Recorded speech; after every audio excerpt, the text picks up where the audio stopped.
Assalamualaikum warahmatullahi wabarakatuh. Shalom, Om Swastiastu, Namo Buddhaya, salam kebajikan, salam sejahtera bagi kita semua. Yang saya hormati Bapak Heri Firmansyah selaku dosen dari kelas Hukum Pidana kelas B1. Pertama-tama izinkan saya memperkenalkan diri saya terlebih dahulu. Saya Margolis Georgiana dengan NIM 205220178 dari kelas Hukum Pidana B1.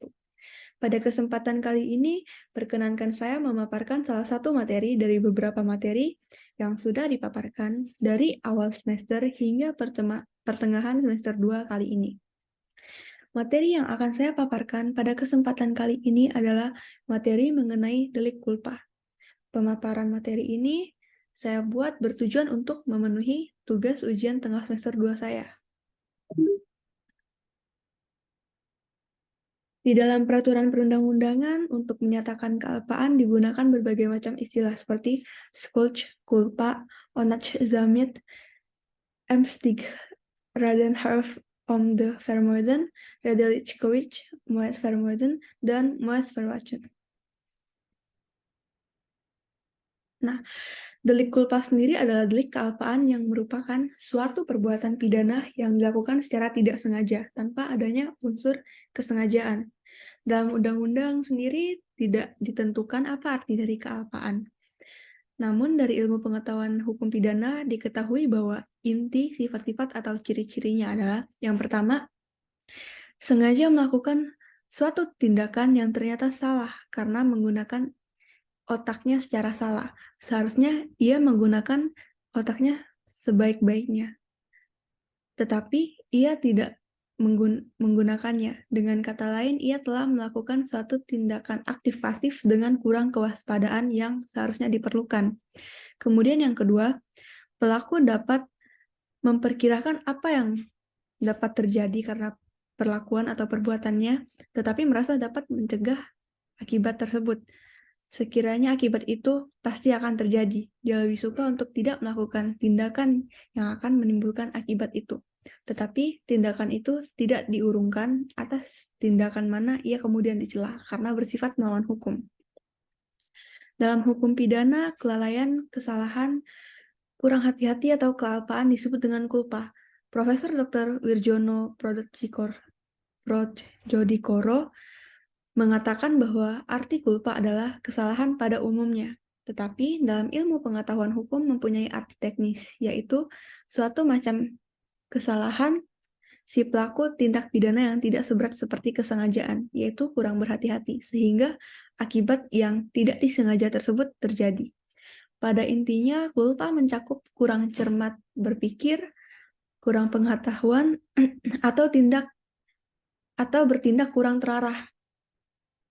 Menurut Jan Remelik, equal culpa di sini jelas merujuk pada kemampuan psikis seseorang, dan karena itu dapat dikatakan bahwa culpa berarti tidak atau kurang menduga secara nyata terlebih dahulu kemungkinan munculnya akibat fatal dari tindakan orang tersebut. Padahal itu mudah dilakukan, dan karena itu seharusnya dilakukan. Kemudian, apa sih perbedaan kesengajaan dan kealpaan? Kealpaan sendiri adalah bentuk yang derajatnya lebih rendah daripada kesengajaan. Kemudian kesengajaan pelaku mempunyai hubungan kejiwaan yang lebih erat terhadap suatu tindakan terlarang dibandingkan dengan kealpaan. Arti kesengajaan dapat diambil dari MVT atau Memory Van Tweeling, yaitu pidana pada umumnya hendaknya dijatuhkan hanya pada barang siapa melakukan perbuatan yang dilarang dengan dikehendaki dan diketahui. Sedangkan menurut Criminal Whitebook 1908, kesengajaan adalah kemampuan untuk melakukan atau tidak melakukan perbuatan-perbuatan yang dilarang atau diperintahkan oleh undang-undang. Karenanya, ancaman pidana pada suatu delik jauh lebih berat apabila adanya kesengajaan daripada kealpaan. Bahkan ada beberapa tindakan tertentu jika dilakukan dengan kealpaan tidak merupakan tindakan pidana. Berbeda pada halnya jika dilakukan dengan kesengajaan. Ia merupakan suatu kejahatan atau tindak pidana. Dapat pula dikatakan bahwa kealpaan itu adalah kebalikan dari kesengajaan. Karena bila mana dalam kesengajaan, sesuatu akibat yang timbul itu dikehendaki, walau pelaku dapat mempraktikkan sebelumnya. Disinilah juga letak salah satu kesukaran untuk membedakan antara kesengajaan bersyarat atau dolus eventualis dengan kealpaan berat atau culpa lata. Jika dolus eventualis dibandingkan kealpaan yang berat, yaitu Beus Desculch atau culpa lata, maka pada dolus eventualis disyaratkan adanya kesadaran akan kemungkinan terjadinya sesuatu akibat, kendati pun ia dapat berbuat lain. Tetapi lebih suka melakukan tindakan itu walaupun tahu resikonya. Sedangkan pada culpa lata disyaratkan bahwa pelaku seharusnya dapat menduga akan kemungkinan terjadinya sesuatu akibat. Tetapi sekiranya diperhitungkan akibat itu akan pasti terjadi, ia lebih suka tidak melakukan tindakannya tersebut. Kemudian ada unsur-unsur culpa. Unsur-unsur culpa sendiri ada 3. Yang pertama, pelaku berbuat lain dari apa yang seharusnya diperbuat, menurut hukum tertulis maupun tidak tertulis. Sehingga sebenarnya ia telah melakukan suatu perbuatan yang melawan hukum. Yang kedua, pelaku telah berlaku kurang hati-hati, ceroboh, dan kurang berpikir panjang. Yang ketiga, perbuatan pelaku tersebut dapat dicela. Oleh karenanya, pelaku harus bertanggung jawab atas akibat dari perbuatan yang dilakukannya tersebut. Kemudian, Van Bemmelen menentukan bahwa kealpaan mengandung 2 syarat, yaitu yang pertama, tidak mengadakan penduga-duga sebagaimana diharuskan oleh hukum. Adapun hal ini menunjuk kepada terdakwa berpikir bahwa akibat tidak akan terjadi karena perbuatannya. Padahal pandangan ini tidak benar. Kekeliruan terletak pada salah pikir atau pandangan yang seharusnya disingkirkan oleh terdakwa. Terdakwa sama sekali tidak punya pikiran bahwa akibat yang dilarang tersebut mungkin timbul karena perbuatan yang dilakukannya. Kekeliruan terletak pada tidak mempunyai pikiran sama sekali bahwa akibat mungkin akan timbul hal mana sikap berbahaya. Kemudian yang kedua, tidak mengadakan penghati-hati sebagaimana diharuskan oleh hukum. Mengenai hal ini menunjuk pada tidak mengadakan penelitian kebijaksanaan, kemahiran, atau usaha pencegahan yang ternyata dalam keadaan yang tertentu atau dalam caranya melakukan perbuatan. Penjelasan tentang culpa juga termuat dalam memori Van Toerliching atau FVT. Sewaktu Menteri Kehakiman Belanda atau Landrat mengajukan rancangan undang-undang hukum pidana.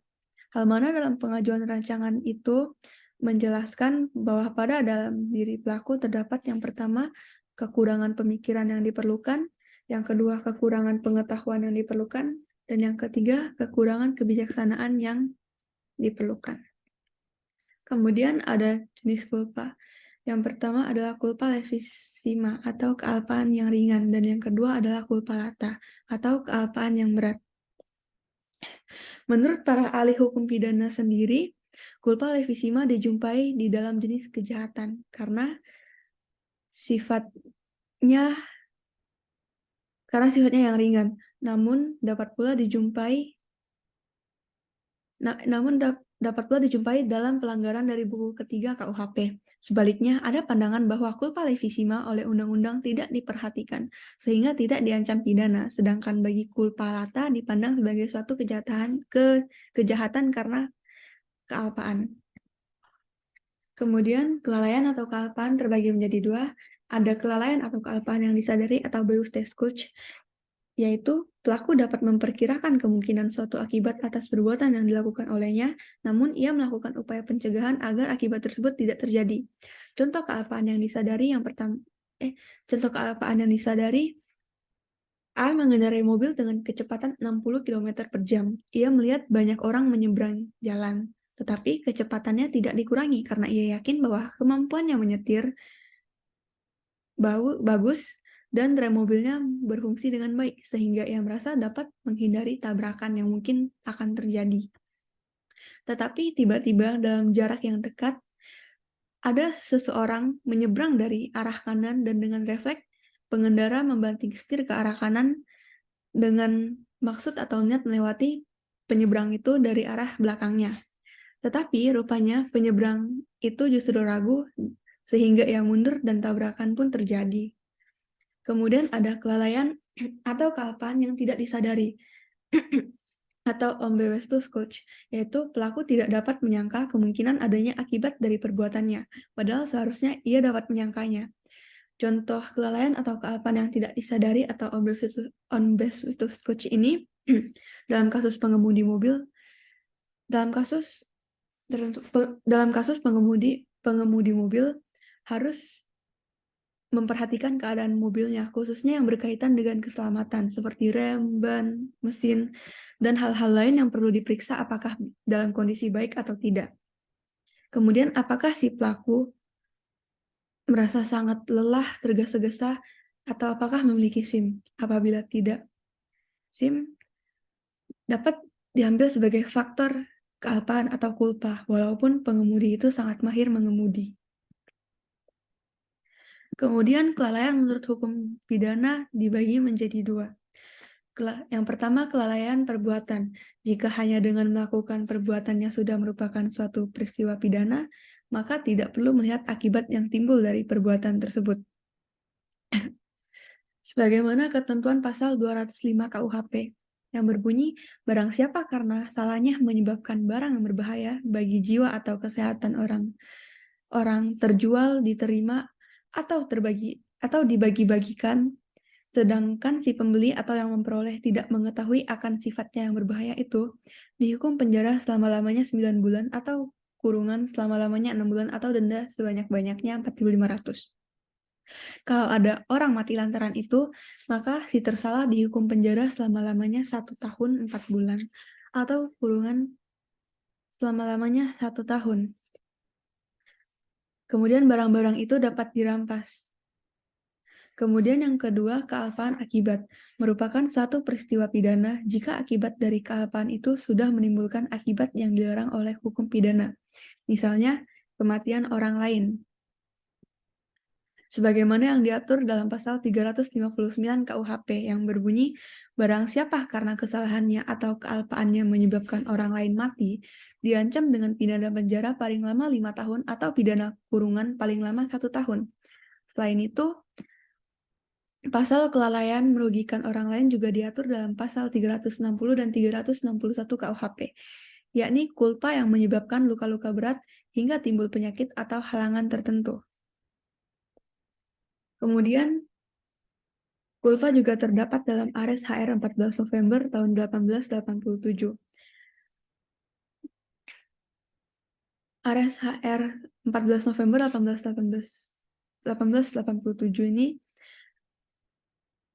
menentukan bahwa kealpaan harus memenuhi kekurang hati-hatian yang besar atau berat, kesembronoan yang besar atau kealpaan yang besar.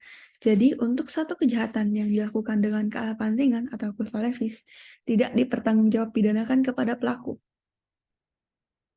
Kemudian ada delik-delik yang dirumuskan dengan perbuatan kealpaan yang menimbulkan satu akibat tertentu, yaitu kealpaan pasal 188 Kitab Undang-Undang Hukum Pidana, ketentuan pasal 231 ayat 4 KUHP, ketentuan pasal 232 ayat 3 KUHP, keempat, ketentuan pasal 334 KUHP, yang kelima, ketentuan pasal 359 KUHP, yang keenam, ketentuan pasal 360 KUHP, yang ketujuh, ketentuan pasal 409 KUHP, dan yang kedelapan, ketentuan pasal 426 ayat 2 KUHP, kesembilan, ketentuan pasal 427 ayat 2 KUHP, dan yang ke-10, ketentuan pasal 477 ayat 2 KUHP.